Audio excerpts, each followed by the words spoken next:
Please be seated. Okay, so we're in the last part of our review. Today will be our last review, and our next class will be to do our test. So we're going to start on page, well, let me start with my overhead. Okay, it's a quote that I meant to end class, my portion last time, and I didn't get to. It's, as peacemakers, let us never say in any situation, I knew I was not the problem.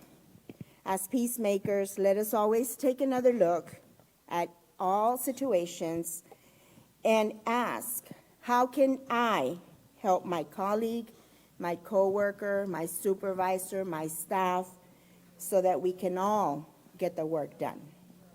Okay, with that, I really would like to open up our portion, my portion this evening. And I want to, last time we finished off on page 73, and your highlight on that page was asking minimizes or avoids conflicts between coworkers. And before I start, we're going to highlight also on page 74, but before we do that, there's a scenario that I want to share with you, okay? And I am going to ask that you bear with me. I do tend to get a little emotional when I share the scenario, but I thought it was of utmost importance at this particular time for the workplace manual. Okay, before I became a teacher, I was a caseworker for Child Protective Services, and I did that for approximately 4 years. I was not even in a whole year. It was a few months into my tenure there, and I was given an instruction. We used to travel, CPS used to cover several areas around Laredo. So I would travel. I was the worker that would travel for that month. We were on a rotation. And I would go to the smaller community outside of Laredo, about an hour out. So because I was that worker for that month, they gave me an assignment. They said, you will not be the caseworker for this case, but we do need you to initiate contact with the family. We need you to go with the family and let them know, you know, we're gonna be working with them. You're not gonna be the caseworker, so you'll let them know another caseworker will be visiting you, and we'll be going over the services that, you know, we'll be providing. You are to sign a safety plan with the mother. It says you need to find a relative that is willing and able to stay with mom. She had just had a newborn. Newborn was born addicted to drugs, and so because of that, CPS got called by the hospital. So the child had just been released along with mom, and so we wanted a relative to stay with mom.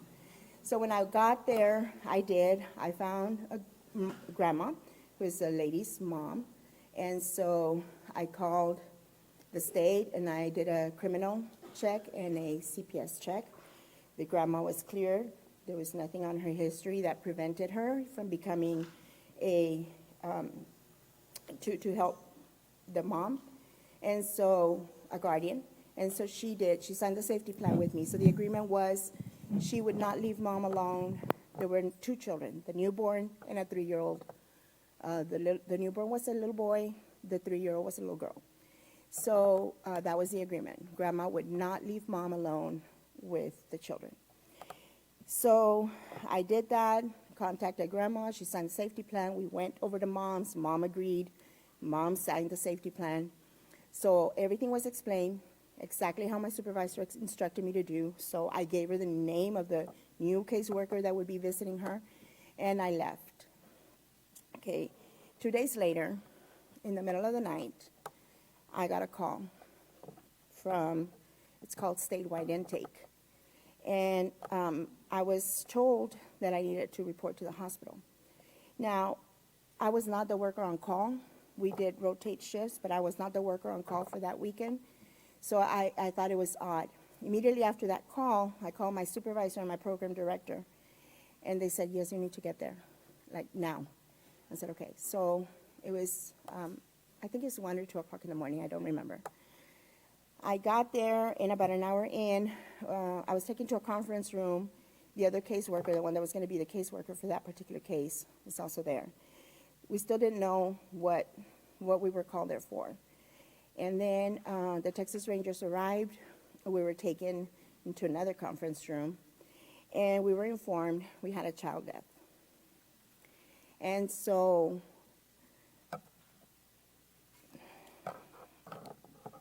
your question, you're asked, every decision, every instruction given is scrutinized. Affidavits have to be written up. And about an hour after that, we were writing our statements, we were preparing, and grandmother arrives. Now, all I had in my mind is, what did I miss? What didn't I see? And I cannot describe in words the guilt I lived with for years after that, and how that situation changed how I looked at everything. And when an instruction was given to me, what it did to my mind, where I had to double check and triple check, are you saying this? This is what you want me to do? Because from that moment on, I could never see anything the same way again, even in my personal life, the way I viewed my children, my home life, how I was raised, everything took on a whole different perspective. Grandmother explained that the daughter got irate because she wanted to leave. The grandma didn't let her. Her mom, right? The lady's mom.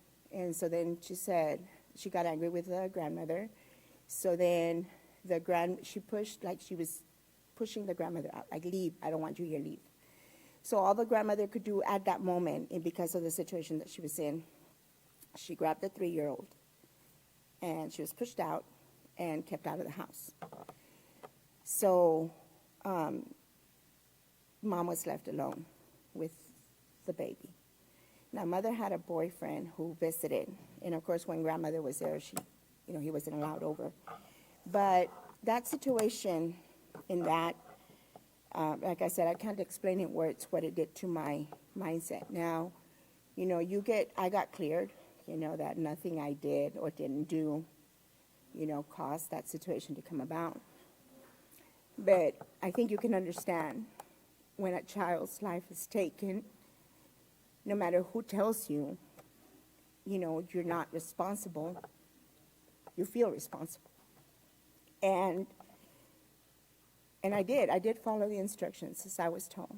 And even after the visit, as I wrote the safety plan with mom, called my supervisor on the phone. Okay, so, the supervisor was aware of what was said, what was done, and she cleared it. So it's not, always about not following instructions. But I want you to see, now most of us don't work in places where one decision can be detrimental like that. But that's how serious it is to follow instructions and to give instructions clearly. So both parties, people giving instructions and people taking instructions, have a great responsibility to ensure that we understood what the assignment is. And 20 years later, this occurred in 1998. In 2018, as a Peaceful Solution instructor, I traveled to that same community. And as I was teaching, I had a large group there, and I had about 20 students. There came a young girl. She was a mom. She was married. She had 2 babies. And on her 3rd visit, on her 3rd class, she said, "Ma'am, I would like to stay after class because I need to ask you a question." I said, "Sure." So she did. I dismissed the group, and she stayed behind. She said, "Do you remember me?" And I said, "No, your name doesn't sound familiar." I said, "No, I've been a teacher for many years, but I think if you were my student, I would remember you." I said, "Please forgive me." And she says, "No, I was very young when you met me." And I said, "Oh, you were?" And she said, "Yes." And she says, "And you just looked very familiar, but, I was very young when I met you." She said, "Your name sounded very familiar, too." She says, "So last week, I went to my grandma, and I said, Grandma, does this lady's name sound familiar?" She says, so I gave her your name. She says, my grandma just looked at me. Her eyes got filled with tears, and she got up. She walked to her room, came back. She says, she pulled out documents. She said, and there it was your name. And I'm still like, I have no clue what she's talking about. And she said, I just wanted to tell you, thank you for saving my life. My little brother didn't make it, but I did. So that was the little girl that grandma took that night when she got kicked out of that home. Now, it's rare that a situation like that will come full circle back to you. So I asked her, and I said, oh my word, and I said, I can't believe that. She says, yes. She says, I'm doing well, ma'am. She says, the only reason I got referred here is someone reported me. She says, but the caseworker found nothing. She says, but because of my mom's history, she says, I was referred. And she said, and it's okay. She says, because everything that I learned, I want to be a great mom. And, I was very thankful that I got given that opportunity to see that little girl again. And now she has a peaceful solution. She had the parenting manual. She had the building moral excellence. And she's doing great. And I'm thankful that I got given that opportunity after that terrible, terrible situation, that came, to me, and that I was able to see. Because, like I said, my words cannot describe how that affected my life, and it affected it forever. So I just wanted to share that because I know, like I said, a lot of people try to convince me that I followed instructions to the T and that I couldn't have known what was going to take place. But, guilt is a very real emotion. And if we don't learn to handle guilt, and guilt can come because we might think, did I really follow instructions to you? Was I careful with what I did? Did I really explain everything that I was looking at so that the supervisor on the other end of the phone could make that judgment call? So many things come through your mind, when something goes wrong. So, I wanted to share that just because asking is important. Double checking is important. And I don't want any of us to ever take that opportunity to say, oh, well, if it comes out wrong, we'll fix it. Some things can't be fixed. And that's the only reason I wanted to share with you that having all the information, passing on to our supervisors all the information is essential. Sometimes we don't know what detail can make a difference. So, we're all training other teachers. We're training other people to train staff and to train staff accordingly and to have a workplace that is full of respect, consideration, and care for one another. And when we're teaching, you're going to find out right now, there's some things that the Peaceful Solution says, it cannot be overstated. You cannot say it enough. You cannot say it enough times in a day to your work staff to make, for it to click in that respect, communication, responsibility is important, very important. It makes the difference between sometimes life and death. And I just wanted to share that with you all. So on page 74, we're going to highlight the first two sentences in paragraph 1. The ABCs of asking. Always be consistent. See, sometimes we say, well, I did ask. Sometimes we did ask. But we don't ask all the time. So we have to learn, it says, knowing who to ask, when to ask, and then consistently asking when it is appropriate to do so, requires the positive character trait of self-control. Self-control enables us to stop and consider the situation and then think about appropriate ways to deal with it. Okay, now in this, self-control is needed to ask. That is why when we're teaching the Peaceful Solution, we do say self-control is one of your foundational character traits because you need self-control to be responsible. You need self-control to be respectful. You need self-control to want to do all the character traits that positive character traits that we teach in the peaceful solution. So the ABCs of asking these are different than the 3 C's of respect, which is care, concern, and consideration. So I just wanted to, differentiate those things, okay? Let's go to page 75. And the title of this is Respect, Give It Freely. Many believe that respect must be earned. That's a highlight. You're going to highlight the first 2 sentences in that paragraph 1. The truth is that respect should be given automatically to others, regardless of age, nationality, or any other distinction. Okay, so respect, I want us all to realize how important respect is. And respect entails many things, and we have to be aware.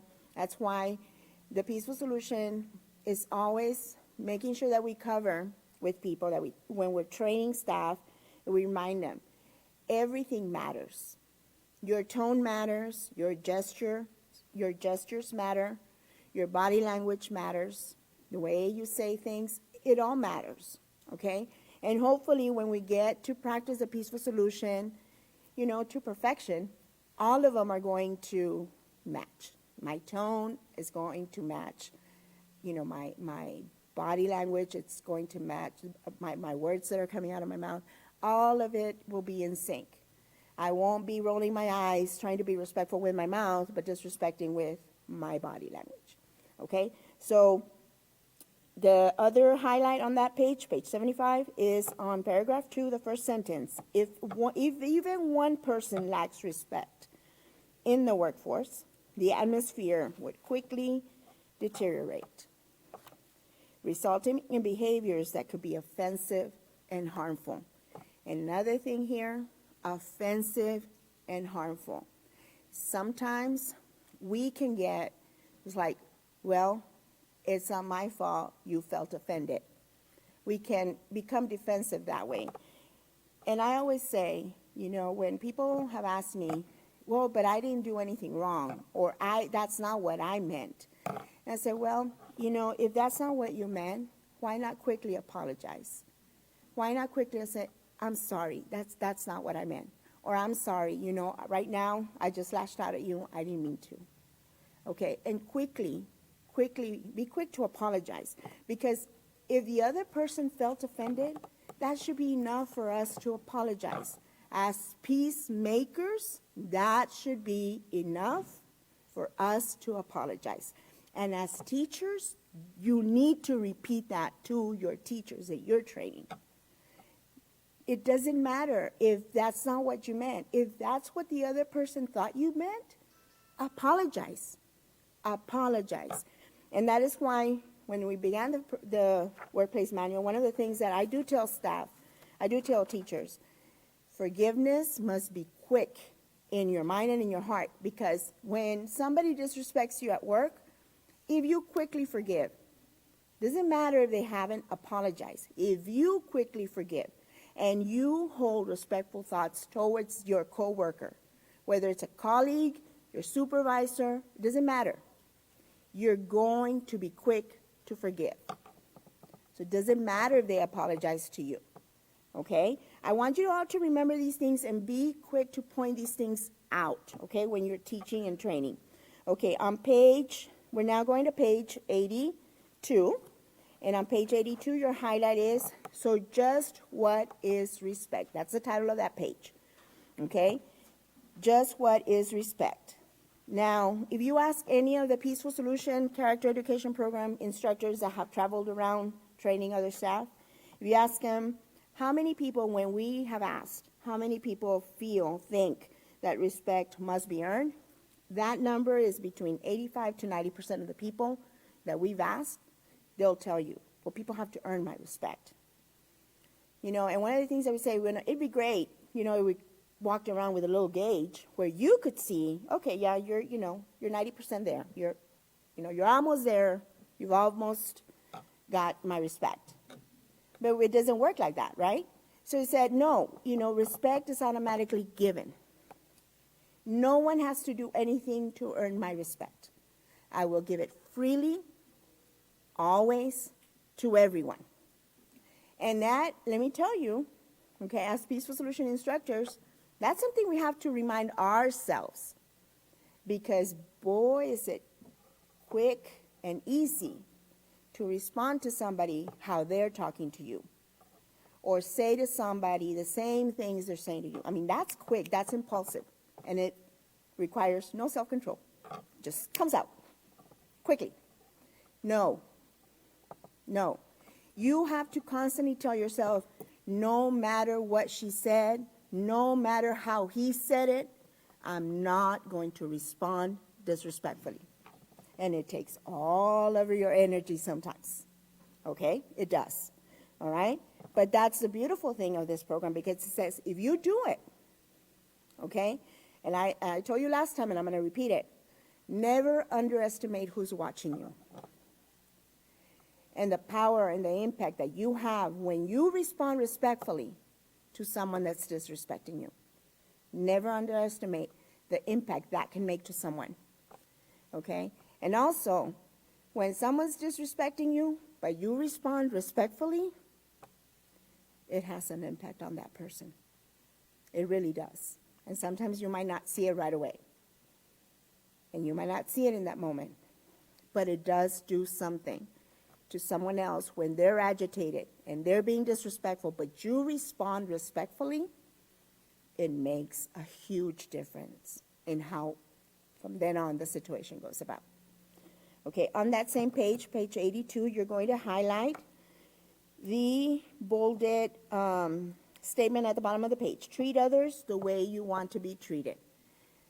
Okay, now most of us were raised that way. And one of the times during a Skype class, I asked, when did that change? Because most of us were taught that from little children. And most of us were very eager to please our teachers and want everybody, to be pleased with how we treated them and each other. And then all of a sudden, we can catch ourselves just answering back how they told us something. Or saying, well, that person always does this to me, so I'm just going to do it back. So when did it change? When did it change where we go from treat others the way you want to be treated, and we just start reacting to people the way we think, they're treating us? So those are things that we have to be mindful, okay? Because remember what I told you last time. You're training teachers. You're training staff, okay? So your composure, the way you conduct yourselves is under a microscope. It really is. People are watching, okay?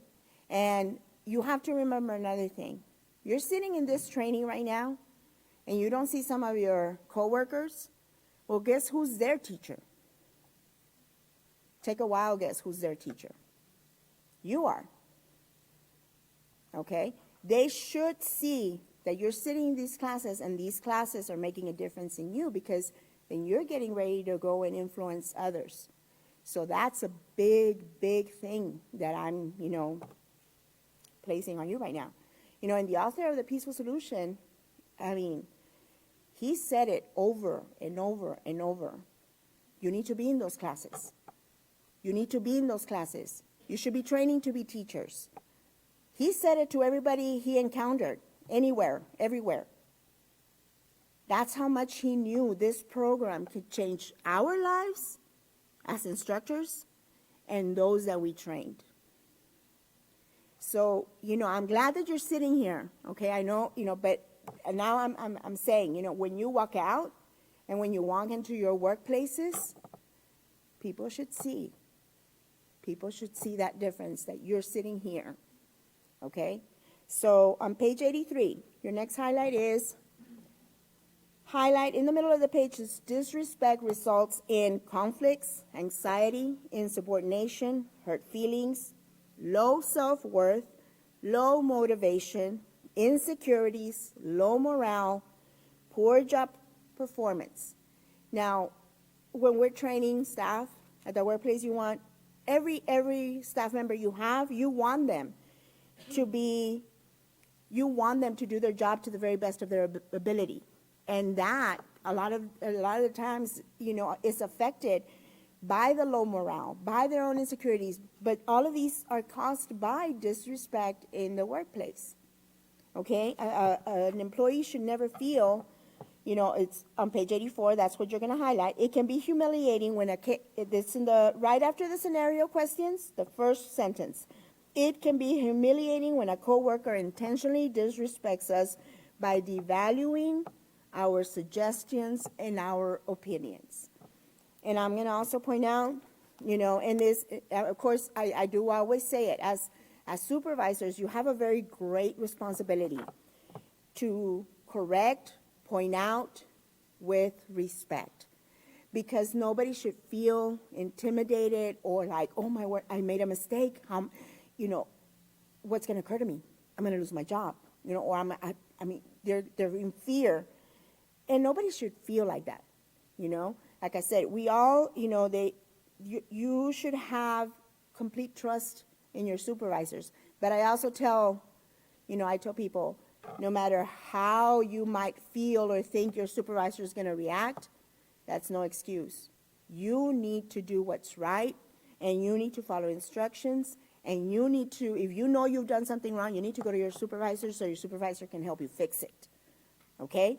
You always have to do what's right, no matter what.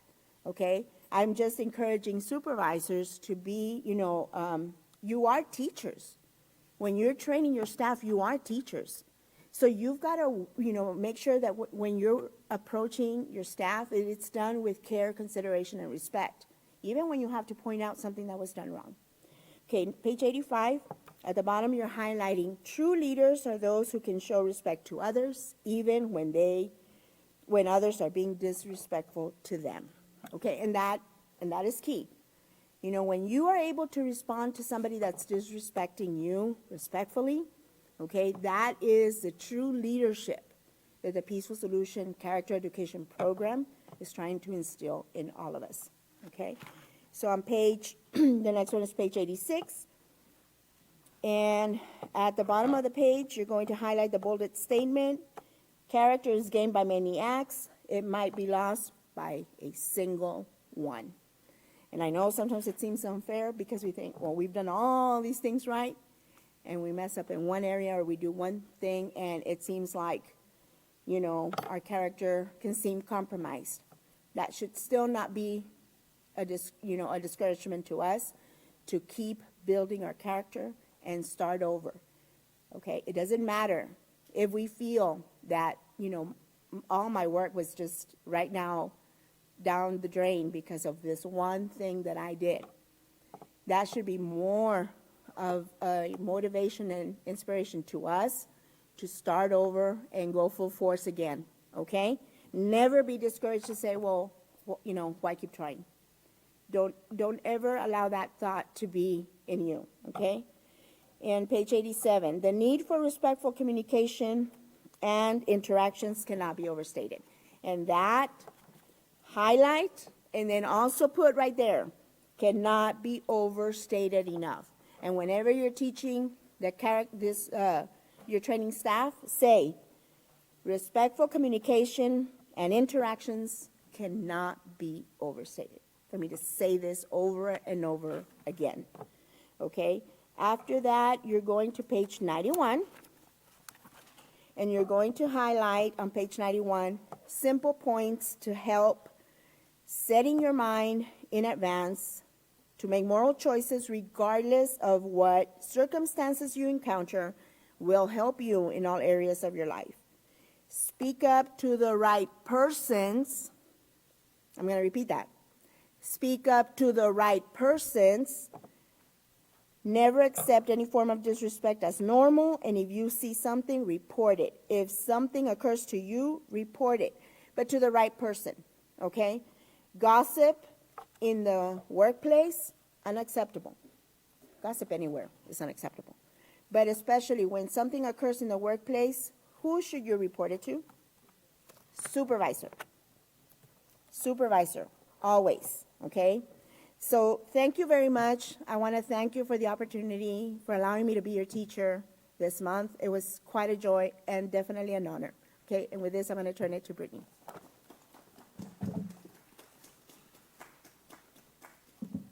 All right, y'all, we're going to continue right on with the points on page 91. So continuing on under the simple steps to help, and you're going to highlight all 4 of these points. Okay, so point number 3 is, as an officer or a leader, make it clear from the start that no disrespect will be allowed in your unit. This includes verbal and physical disrespect. And the last point is, military personnel are known to have one another's back in the field. Be sure that the same concept applies to all areas. Watch out for bullying or any other forms of disrespect and report as needed. And again, just like she said before, always report it to the proper channels or the proper authority. You're also going to highlight the first sentence in that bottom paragraph, where it says, the need for respectful interactions and communications, even as you perform your duties, is necessary to avoid making difficult situations even worse. Okay, so for page 91, we have all 4 points under simple points to help, and we have the first sentence in the bottom paragraph. We're going to flip over to page 92, and we're going to highlight the heading at the top, take the steps to respect.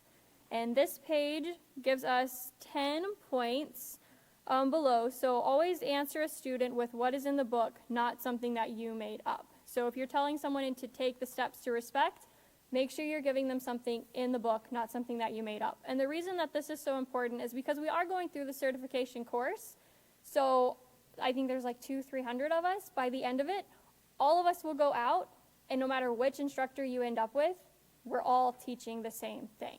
So it's not something that I made up. It's not something that you made up. It's something that's from the book. And you can branch off and tie in a personal experience or something that you found works for you, but the core of your lesson should always come from the book. All right, we're going to flip over to page 93, and we're going to highlight the heading at the top. You have to have the right attitude to deal with disrespect. Okay, you have to have the right attitude to deal with disrespect. And we're going to highlight that first sentence. It is important to have the right attitude to successfully deal with disrespect. Okay, so to successfully deal with it, you must have the right attitude. We're going to flip on over to page 94. Again, we're going to highlight the heading, are you the one who is being accused of disrespect? Okay, so you're going to highlight that heading, are you the one who is being accused of disrespect? And we're going to highlight the first sentence in paragraph 2, which says, if you are accused of being disrespectful to a coworker or a supervisor, even if your disrespect was unintentional, to humble and accept responsibility for your actions. Okay, so first sentence in the second paragraph. And I seen this quote the other day that said, the difference between pride and humility is that pride is always having to be the one that's right. That's what it means to be prideful. Humility is always wanting to know what is right. And those are the two differences. So always keep that in mind. When you're being humble, and we say to have that attitude of humility, it doesn't mean you're letting people stamp all over you. It means you're getting to the actual truth of the matter, and then you can go forward with your decision. You're not always having to be the person right. Okay, we're going to flip over to page 95. And they have us to highlight all of paragraph 2 and 3. Okay, so if you want to bracket it in, if you don't like highlighting your whole page, that's up to you. But we're going to read both paragraphs 2 and 3. It says, if you have intentionally disrespected an employee or a supervisor, do not make the situation worse by refusing to apologize or be unwilling to acknowledge that you were rude. As difficult as it might be to accept responsibility for your actions, it is best to do so as soon as possible. Start by sincerely apologizing for your conduct. A sincere apology can help to quickly resolve a conflict. This will start the process of resolving hurt feelings and will keep your relationship moving forward in a positive direction. Unresolved feelings can stagnate your relationship and deteriorate your interactions and communication. Be careful to not expect, and I have this highlighted and underlined in my book, so if you're going to highlight one sentence, this should be the one. Be careful to not expect an apology from the other person. When you set yourself up to be expecting someone to respond to you in a certain way, You only set yourself up for more hurt feelings and the potential risk of more disrespect to leak out of your mouth. Do your part and leave it alone. And that goes back along the lines of setting our mind in advance. When we set our mind in advance to have a great day, or we set our mind in advance that somebody's going to create the situation like they always do, we've already created the situation for the day because we set our mind in advance that the situation already occurred. When we set our mind in advance and we say, oh, they'll apologize, and they never apologize, and you stand there and you're waiting, and you're like, I know she noticed that she did this, and you're waiting for an apology. It affects how your day goes because the whole time you're like, well, eventually she's going to apologize. Well, I'll help her do this as soon as she apologizes. And it's always on replay in our minds. So don't expect that. Know what is the right thing to do. And you know your workplace. If it's something that you can bring it up to them, then do so. But don't expect them to make that decision because you won't always get the result you're wanting. Paragraph 3. Remember, we are responsible for each other, and we should make a concerted effort to treat others with the utmost respect at all times. This builds a team spirit and spotlights you as more than nice enough to work with. Okay, that's not always a label we want to have. Well, they seem nice enough. No, they're awesome to work with, right? You want to change, upscale it a little bit. All right, we're going to go to page 101, which is starting chapter 6. Page 101, starting of chapter 6, and we're going to highlight the quote at the top of the page. The mind of an employer can be at peace when he has responsible people working for him. Okay, the mind of an employer can be at peace when he has responsible people working for him. And it sets their mind at ease to know that they don't have to be in-house 24/7 to know that you are doing the job you're instructed, to know that you are doing what is expected of you. They can go out, they can do what they need to do, and they can call in and see if you need anything from them. But they're not worrying all day and constantly sending text to everyone in the place to make sure that the job is being done proper. Okay, we're going to flip over to page 103. And page 103 is entitled, It's About Character. We're going to highlight the first sentence of that middle paragraph. It says, responsibility also requires honesty. Okay, page 103, the first sentence in the middle paragraph. Responsibility always requires honesty. Now, if you have a job that requires you to be dishonest in order for you to keep and uphold that job, it should be a red flag for you, a red flag that you need to get a new job. Don't ever bend your morals to keep the job you have. It will bend you and shape you into a person you do not want to become, and you might not even recognize it as it slowly takes place over a period of time. All right, we're going to go to page 104.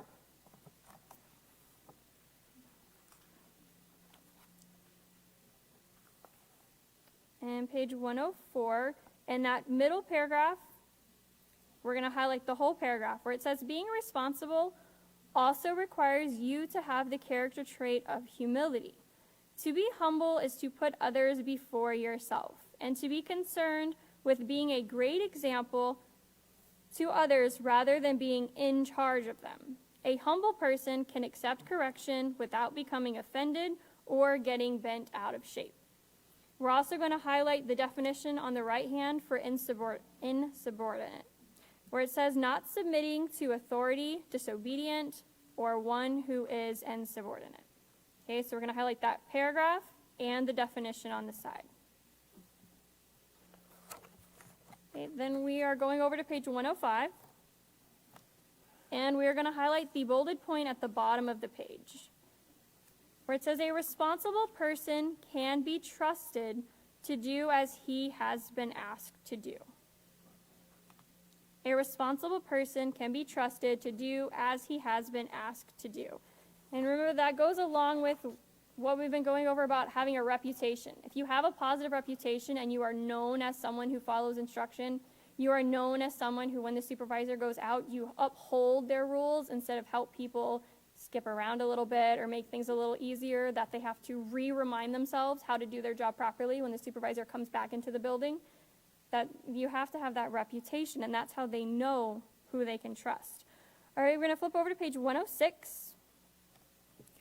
We're going to highlight the heading, You have a responsibility to communicate effectively. Okay, you have a responsibility to communicate effectively.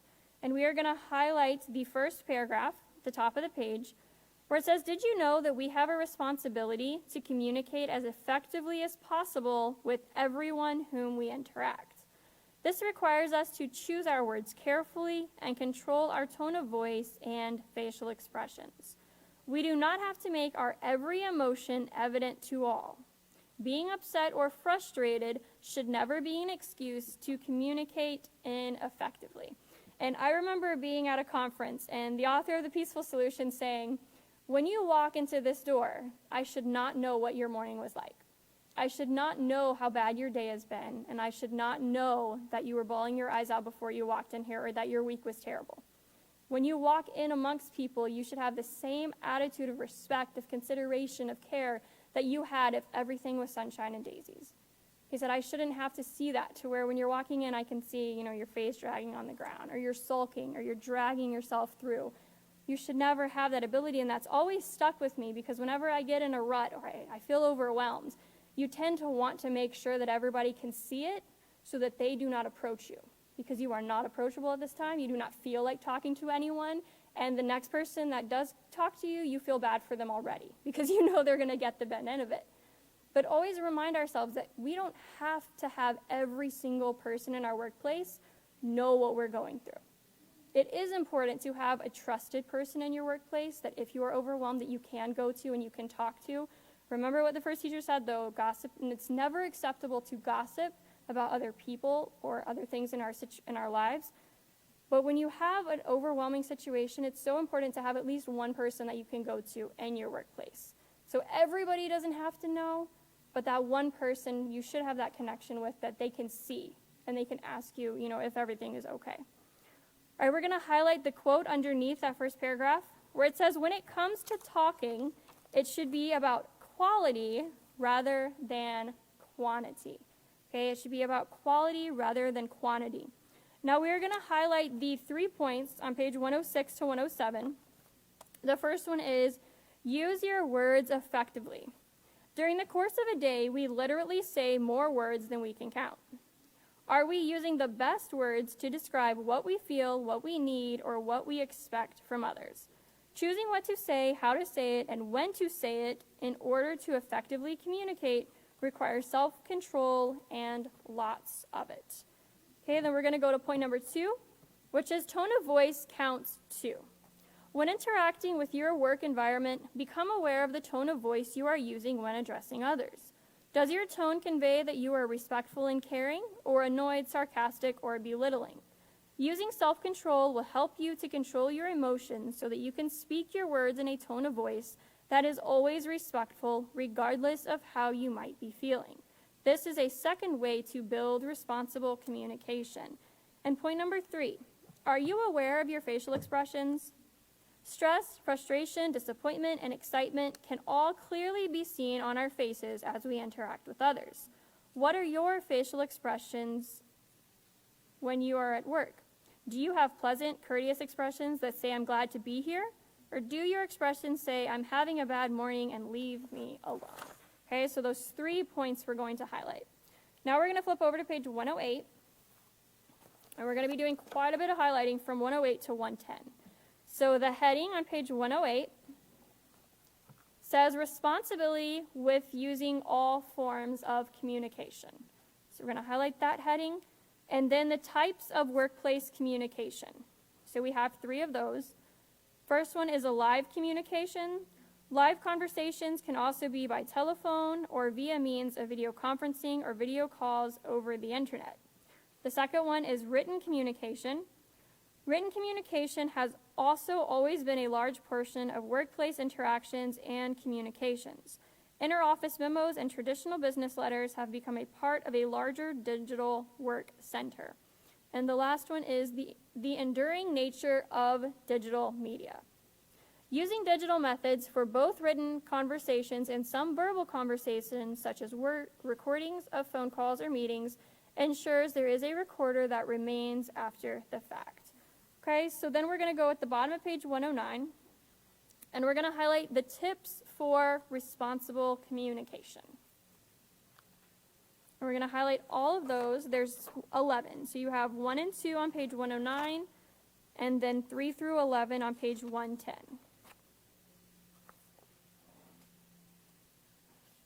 So we're going to highlight all of those.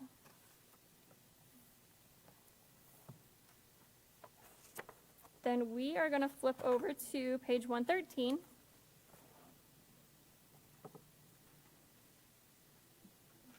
It says it's all about attitude. We're going to highlight the first paragraph on that page. It says being responsible in your work environment also means having the right attitude.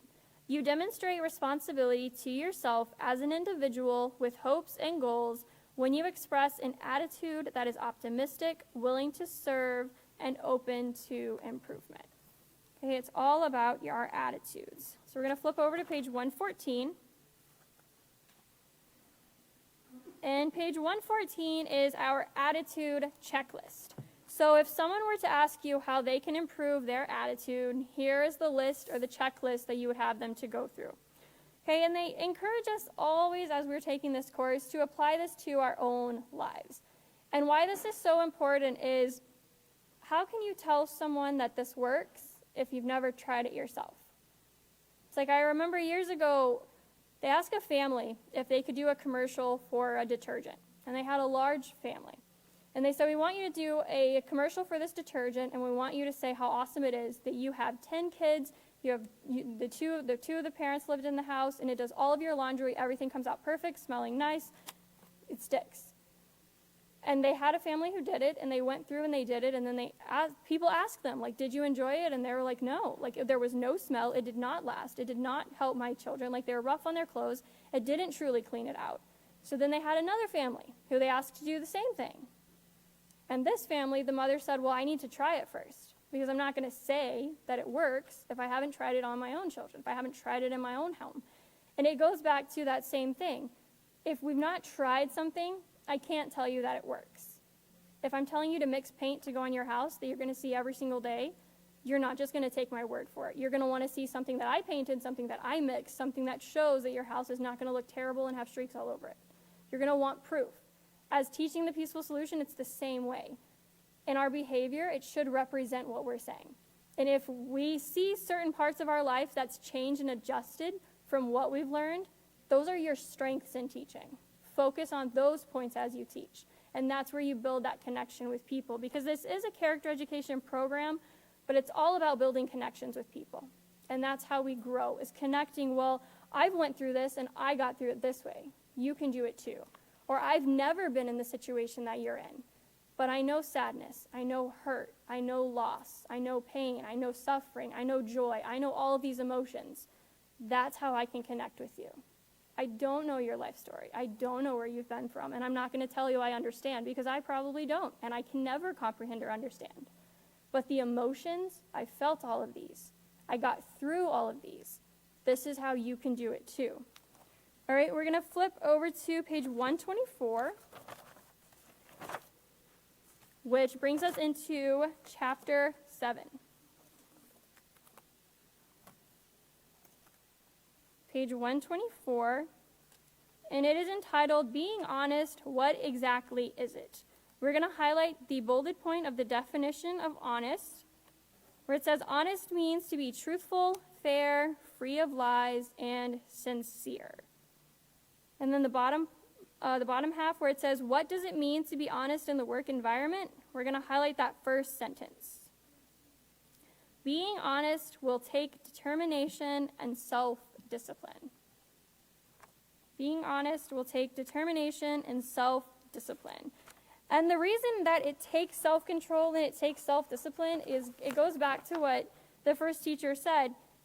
Sometimes when you mess up, or you make the wrong choice, or you do the wrong thing, sometimes we put it to where people will come across it on their own, so we don't actually have to say something. Because it's a lot easier if you say, oh my word, are you serious? I can get that taken care of right now. Versus bringing it to the attention of someone to let them know, hey, I did this. And that's where it takes that self-discipline. Because you know your supervisors, you know your boss, you know that they might get upset, you know that they might get angry. And they have every right to be upset, and they have every right to be angry, because the job was not done properly. But in this, it takes that self-discipline because we have to remain humble to see that, yes, they have a right to be angry because if the roles were reversed, I would be extremely angry too. And they might not handle it right. They might not say the right or the kindest words. But I'm going to keep myself in control. And the next time something goes wrong, I'm still going to be honest and I'm still going to do the right thing. Because it's that building blocks one upon the other. All right, we're going to go to page 125. And we are going to highlight the bolded point at the bottom of the page, where it says, sometimes being honest means that you don't win, but it's better to lose honestly than to win dishonestly. Sometimes being honest means that you don't win, but it's better to lose honestly than to win dishonestly. Okay, and we are going to flip over to page 128. Which is entitled, Honesty Means Being Trustworthy. To have our superiors trust us to follow through on our obligations and to do all assignments to the best of our ability is an honor. That's not one of our highlights, but that sentence always sticks out to me on that page. Okay, to be trusted by your authorities, by your superiors, is a great honor. And it's not something to be taken lightly or something to just be like, well, they do that to everybody. Even if they do, it is a great honor that you are trusted and that your word holds value. Okay, we're going to highlight the bolded statement at the bottom of the page, where it says, respect should be automatically given, trust must be earned. Respect should be automatically given, and trust must be earned. And it goes back to the example that the first teacher said with, can you imagine if everyone you went to, you had to stop and you had to take out a dial and you had to check to see how far you made it on their respect before you could talk to them? And then you go to the next person and you'd see how much further you made it on that dial. You wouldn't talk to anybody because it would take you 30 seconds before you could even start a conversation. But everyone deserves our respect simply because they exist on this planet. Every belonging, every possession, every item deserves our respect. But it's the trust that has to be earned. And trust is one of the hardest things because once it is given out, or if you give it out freely, that burn hurts even worse when it comes back. And the thing about when you lose trust is that it doesn't just affect that one person. You reconsider every relationship with every single human in your life. And if they said something that this one person said, every time you hear that phrase, you second guess everything they've ever said. And that's the damaging thing about breaking trust, is it doesn't only affect one person or one aspect of your life. It bleeds into every aspect of your life. And it can be years later, and that one sentence or that one quote that they always said that they had your back, the one thing you learned stabbed you, you're going to second guess that. And you're going to doubt anyone who uses that phrase again. It plants those seeds of doubt. All right, we're going to go over to page 131. We're going to highlight the heading, Honesty Means Not Usurping Authority. And we're going to highlight the definition there for usurp. It means to seize and hold a position, office, or power by force or without legal right. To use without authority or right, to employ wrongfully. And we're also going to highlight the paragraph underneath that point, or that definition, where it says an honest person would never make a decision that should be made by someone in authority without his or her permission. To do so would be usurping or stealing authority. Taking authority that belongs to someone else is not only dishonest, but can result in distrust, wasted time and money, and could cause harm to others. Okay, we're going to flip over to page 133. And we're going to highlight the heading, Honesty Means Not Stealing Someone's Reputation. And again, the definition for the word reputation, we're also going to highlight that. Overall quality or character as seen or judged by people in general. Recognition by other people of some characteristic or ability. And then flipping over to page 134, we're going to highlight the paragraph at the bottom of that page, where it says, remember, a positive moral reputation is built over time by responsible choices and respectful interactions. It can easily be stolen by the selfish and thoughtless actions of others. We should never spread gossip or willfully lie about a coworker, authority, or anyone for that matter. It is a form of stealing and should never be practiced. It also reflects negative character traits on the ones who are spreading rumors and severely damages their own reputations. Right, and we are going to flip over to page 150, which brings us into chapter 8. So page 150, and we are going to highlight point number 6, where it says successful managers are active listeners. Okay, now the following points on this page can help you to become an active listener because management must listen to understand. On page 150 to 151, we're going to highlight the following points can help you to become an active listener. So point number 1 is use door openers. For example, it seems like, it sounds like, really tell me more. The second one is reflect what the speaker is expressing. We don't want to parrot the speaker, rather we want to show an understanding of what the speaker is saying. And on page 151, point number 3, do not be judgmental or sarcastic. There are times when an employee might feel as if she is not being treated fairly or with respect. She might feel devalued or worthless in the role that she has been hired to fill. These feelings might cause the employee to speak out in a harsh or a disrespectful way. Without the skills of active listening, we can become defensive and respond in kind or dismiss their words as having no value. All right, so that does bring us to the end of our review of the workplace manual. So everybody should be jumping up and screaming for joy because we did it, y'all. We did it. Now, it has taken us 7 years. I know you haven't been with us online that long, but it has taken us 7 years to do this. 7 years of hard work, determination, and persistence to get us to this moment, okay? Remember what you've learned, but celebrate it. This is a moment that you're going to want to hold on to. Now, through the course of these 7 years, our lives have changed a lot. Many people have brought lives into this world. A lot of us have lost loved ones, and we've had to push through our grief to keep our eyes focused on the goal. Some of our family has joined us along the course of this, and they caught up with us, and they will be graduating with us here in a few months.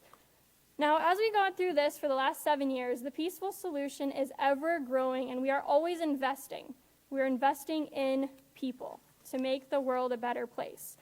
Now, over the course of many years, but especially the last decade, the Peaceful Solution has invested in people all across the globe by giving them and dedicating computers, laptops, camera equipment, the sound booth that we have here in this room now, that we have people training every week, diligent teachers training on Skype, all investing in us. They're all investing in the people. And I really want to emphasize that because going through the Peaceful Solution, sometimes it's just a program, but it's not. It's an investment that we give to the people. We're investing globally because we have schools. We have people in prisons that go out to teach. All of these people are continuing to take what they've learned and invest it in more people, and we're continuing to grow. Just in our community, the Peaceful Solution has dedicated a food trailer that brings our youth and our old alike, bringing them together to bridge the gaps, to give them a motivation, to give them a tool, and to give them the ability to practice what we've learned in our daily interactions. Here at the Peaceful Solution, we always stress and we want to make sure that you sincerely understand that we believe in you as a person. You are our investment. And as you have heard our counterparts in the Peaceful Solution teach regularly, the career path that you are choosing to teach the Peaceful Solution is not very profitable. But it is the most rewarding career you could ever embark on. Now, for those of you who have been joining us for the last year and a half, we want to thank you for tuning in. Thank you for taking this journey with us. It has definitely been one for the books for sure, and it is one that we will take with us, and we will forever look back on this moment as an achievement that we have. I speak on behalf of my fellow representatives and all the teachers in the Peaceful Solution when I say to you that we hope to see you join us. We hope to see you join us here in the headquarters of the Peaceful Solution in Abilene, Texas, very soon to continue your journey. I thank you all for joining us. This does bring us to the end. So next week, let me give you our notes. Make sure you bring a black or a blue pen for the next week. And those of you who are caught up on your test, if you are located at headquarters in Abilene, Texas, we will be taking our test. So make sure you bring your books and a blue and a black pen. Thank you all for joining us. It has been a journey and a true honor to teach you. Thank you.